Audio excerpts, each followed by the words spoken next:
Hello, everyone. Let me introduce the topic that we have chosen. The topic is environmental and development issues leading to the extinction and changes in the traditionally built form typologies of the Abadi area of Dujana village. So, we have taken an example of one of the densely populated village in Gautam Budh district, that is Dujana. We are two authors. I myself, Akshata Nagar. I'm working in APJ College as an assistant professor, as well as architect Kaveri Rai, who is also working in MBA School of Planning and Architecture as an assistant professor. Yeah, so we shall start. These are the list of contents that we have tried to cover in the presentation. Basically, we have tried to keep it very short, and the list would include the changes in Dujana in last 25 years, depletion of environment, dumping of waste in open areas, then waste generation and management, then identification of retail process and waste generation, followed by identification of new diseases, and then lastly we'll have the conclusion. So let us start with the presentation. I would like architect Kaveri to take it up from here. Okay, yes, sure. So in this slide, this particular slide, we've covered what all the changes we have seen in the area. So as you can see in the figure, these are the figure from Google Earth. We have taken a study of 2002 and 2000, current year 2021. We saw a lot of changes in the overall sprawl of that area. As you can see, a lot of farmland got converted into commercial, or you can say residential sprawls. And over last 20-25 years, this area has also seen a inclination towards people migrating towards a better opportunities for their living and uh, earning opportunities. The original farmers who used to do farming around this area, and the present generation, they're not preferring to do farming or any related activities related to agriculture. They shifted their focus from agriculture to the what you can say commercialization. They've sold out many of their plots, like the green covers, the earlier farmlands. These have now been sold to area, and these are now being converted into what you can say a residential group housing development or any commercial development. So, uh, apart from all these focuses, we've also seen a really different side of the typologies in that area. So from earlier, which was courtyard houses, we saw a lot of houses which were still using that concept of courtyard planning. So they've shifted the focus from that courtyard planning into more like what you can see in the modern typologies with no courtyards. They have huge boundary walls which is impermeable. We cannot see our neighbors, and the level of interaction has also gone down in that area. So yeah, that is all about this changes in the Jana area in the last 25 years. Okay.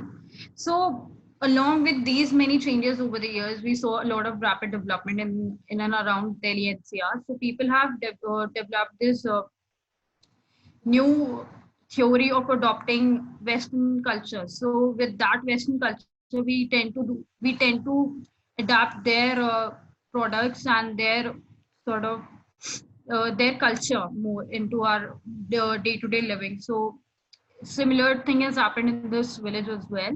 People have adopted a lot of modern style of living, and you can see a lot of concretization in that area, commercialization of land, of course, adoption of urban lifestyle, and dependence on inorganic waste or goods.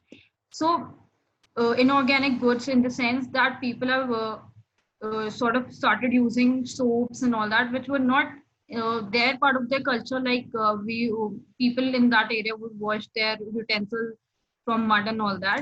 So now they've adopted soap, and all those things have is now a part of their day-to-day life. So negligence to the part of water body preservation is also one major problem in that area. We saw drain channels which were filled with heaps of plastic waste, and these plastic waste have sort of blocked that channel, which were earlier supposed to be clean, and these channels, water drains, would meet into a talab, a bigger pond in that area. But we saw a lot of damage to in and around those drains also.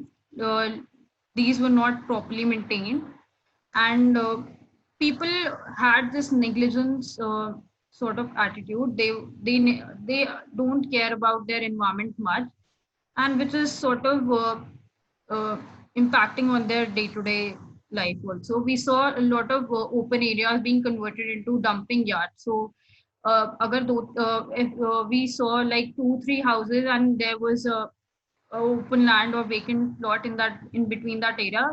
So what people would do is they would throw away their household waste in those open areas. So it was sort of degrading the environment also, and the foul smell from that area was also a major problem in that area. So yeah. Yeah, so yes, basically dumping of the waste in the open. So because people are not aware of the waste management, they are not aware that there is a need to segregate the waste, so they would dump it in any open area in between the two houses, probably any vacant land. The thing is, the good thing about the village was that because there was no casteism, all the people would belong to the same caste majorly. So there was no van which used to come there and collect their waste. Every individual used to clean their own waste on from their individual houses and throw it to this area called Kudi. So they would do it themselves. So while most of the wastage that we could see was organic, because we saw that a tree came out from the the land where there was a lot of waste, and since it was organic, so it was fine, it would go into the soil. But the major reason why there was so much of wastage was there were certain religious practices, such as offering the food to their ancestors, according to their uh, their belief. So on Holi and Diwali, there was majorly a lot of wastage of food. So that food was not clean enough that the other person might eat it, and it created a lot of wastage around the places of religious importance, like one kuwa was there, where holy pujan used to take place. And then waste water that went into the drain was untreated. So all the sewerage were untreated, and it was a mix, and this water would go into the pond. Okay. And then there was no provision of any dustbin in the village, in the entire village. So though this should be one thing that should have been there, like there should be at least one dustbin over a certain area, after certain meters or kilometer, at least one dustbin, but there was no dustbin. So segregation of waste, uh, we we can suggest that should be done at the home level only, because every individual is responsible for their cleaning of their own individual house. Then so what are the waste that in a village we were able to find? So there was this wet waste, and then dry waste, and some hazardous waste. So wet waste would include the vegetable peels and rotten fruits, vegetables, leftover food, and these garden shrubs, uh, and whatever is mentioned in the list. While dry waste would be the soap covers, the milk covers, broken stationaries, then sharpeners, uh, probably the packaging. probably they would include some plastic, while hazardous waste would be the mosquito repellent and the waste which cannot go into the soil, which is hazardous, which has to be destroyed immediately. So this is how we can divide the waste that we could find in the village, and it each type of waste is to be treated differently. So this is one activity that is not happening in the village. Then identification of the retail process. I would hand it over to Kaveri ma'am to explain this.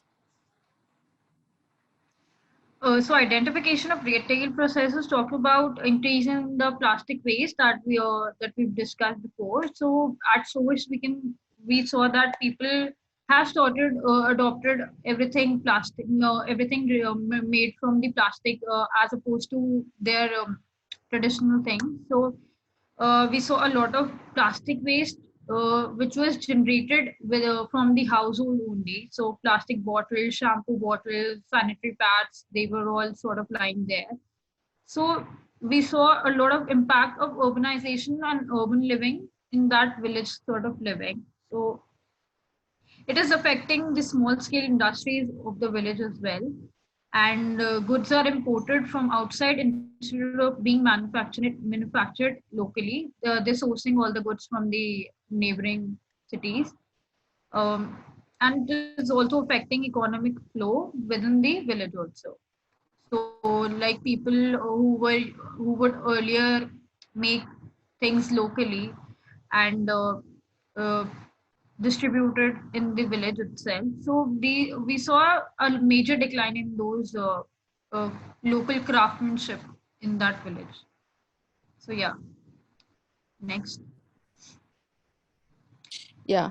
So this is the that we could identify some new diseases because the waste was not managed properly. So all the green patches or vacant land within the entire village area is getting converted into dumping grounds, impacting the health of the many locals, especially the people who were staying around that pond, the water body. Then there's the prolonged exposure to the waste, so especially affecting the old age and the children. So earlier if we would see that within the span of last 25 years, cancer is one major disease, cancer, and people have there are increasing cases of waterborne diseases such as jaundice. So that was one change that we could see. Then there's several irrigation and drainage channels which got blocked, and this was due to the dust and plastic waste covers that people would consciously or unconsciously throw it in the open. So there were heaps of plastic, glass, and construction, because there's a lot of plotting is being done, so a lot of construction is happening, and especially at the nodal points such as Dadi Sati, which is of religious importance, and the central government has invested a lot of money in that. So there is a lot of construction happening, and which is also generating a lot of waste in that area. Then the major shift into non-agricultural activities had led to the decline of green covers. So what we are saying is, because people are running towards urbanization, the waste produced due to construction is much more than the organic waste. So there is a need to identify that problem, and then come up with a solution to that. So yes, this is and of course it is affecting the health of the people, and there are some new diseases that we have seen in the last 25 years. Then the last part of the presentation, that is the conclusion. So basically, a city, if we have to realize that a city is always dependent on a village. And why is that so? Because of the agriculture. Though we have the difference between a village and a city is that agriculture is there in the rural area, and but we have job opportunities, and probably as people say that we have better education outside the village, but that is the whole idea, that we have to make uh, the village more sustainable, so that we can do, once we consciously start developing the habit of waste management and waste segregation, which is impacting our environment. So the farming land which is being converted for plotting cannot be converted back to a fertile land. Once it is being converted for plotting, you cannot reverse it back. Therefore, a village can only be self-sustainable if we add such amenities. And what are those amenities? These amenities would, include all those things for which people are going to to the city around. So if we provide them those amenities inside the village, then it will be more sustainable. So education is one such amenity, and their exposure to the waste has significantly impacted the old age, and children are, of course, getting health issues. Then the growth of the village can be measured by the fact that people have studied outside. So this was one good example that I have seen in very very less number of villages, that people are going out to study, and then they are coming back to the village, for the occupation. So this is one great example of how this village is growing. Okay. And though we could see some examples, but certainly they were very few. So we have some, but not much. With the life improving, we might be able to add more such examples. So this was because of the good pradhan that we had in the village, who worked beyond his capabilities to make his village a prosperous one. So generally, when it comes to a village, people would relate it to poverty, open dump yards, illiteracy, etc. But this village, because every individual is taking care of the if cleaning his or her own house, so we could see the streets were clean. Okay. But because of urbanization being introduced into it, the waste produced was a lot, and management was a little less, because people are not conscious about it, and this is impacting the overall environment. So this is what we need to come up with the solution for, and this is, of course, be treated as an essential part to maintain the beautification of the natural resources of the village. Yes. So with this, I would like to uh, thank all of you for you know for Giving us this uh, opportunity giving. or Yes, presenting our paper to the AFM. yes, yeah. Thank you so much. For thank you for being with us, and yeah.